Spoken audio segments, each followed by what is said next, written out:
जळगाव जामोद तालुक्यातील पिंपळगाव काळे येथील मुस्लिम समाज बांधवांच्या वतीने रमजान ईद निमित्ताने सामाजिक एकात्मतेचा संदेश देण्यात आला। रमजान ईद निमित्त पिंपळा काळे येथील या सर्व मुस्लिम हिंदू बांधवांना शिरखुर्माला आमंत्रित करत असतात। या निमित्ताने पिंपळगाव काळे येथील सर्व मुस्लिम बांधवांनी पत्रिका साठवून सर्व मुस्लिम तसेच हिंदू बांधवांना शिरखुर्म्याच्या कार्यक्रमाचे आयोजन त्यांच्यासाठी केले होते। स्थानिक ताजनगर शाळेजवळ 2 एप्रिल रोजी सायंकाळी 7 वाजता या कार्यक्रमाला सुरुवात झाली।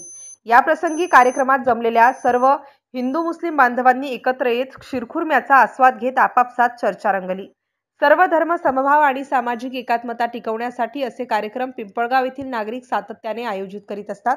त्यामुळे जातीय सलोखा निर्माण होऊन आपापसातील स्नेहभावना दृढ होण्यास मोलाची मदत मिळत असल्याच्या प्रतिक्रिया या प्रसंगी उपस्थित नागरिकांनी बोलून दाखवल्या। सदर कार्यक्रमास माजी जिल्हा परिषद अध्यक्ष प्रकाश पाटील, माजी विरोधी पक्षनेते जिल्हा परिषद बुलढाणा बंडू पाटील, डॉक्टर प्रशांत राजपूत, डॉक्टर राजेंद्र तांदकर, संजय पांडव, आजी माजी सरपंच, उपसरपंच, सदस्य तसेच सर्व मुस्लिम आणि हिंदू बांधव मोठ्या संख्येने सहभागी झाले होते। MCN न्यूज मराठीकरिता वैभव वडोदे, पिंपळगाव काळे।